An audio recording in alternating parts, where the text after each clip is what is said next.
The war veterans, traditionally seen as kingmakers in Zimbabwean politics, are now openly challenging Mnangagwa and Chikumbutso. Sandamina mashuka tinoti war veterans anoonekwa kunzi day in day out vari kuuya vachibraibiwa, vari kuuya aiwa vachipiwa mapresidential input scheme noda kuti vanozikamwa kuti influence yavo munozoona geza vakasheka aiwa the country mukutanga kwegore. Zvanzi kuonekwa nevanhu vese kuti aiwa war veterans vanhu vari influential and powerful. Not for subscribe or like or turn the bell icon.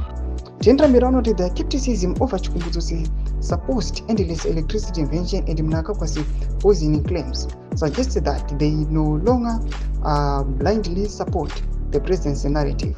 The veterans have raised several pointed questions. Number one, can Mnangagwa and Chikumbutso provide documented medical evidence of their poisoning claims?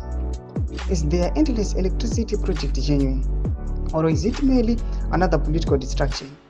Why did Mnangagwa appoint convicted armed robber Baradzai Kuchikauripo to a key government position?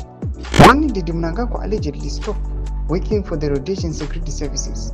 This inquiry suggests that Mnangagwa is facing a crisis not only for Chiwenga but also from factions within his own support base. If the war veterans formally withdraw their backing, Mnangagwa's position could become untenable.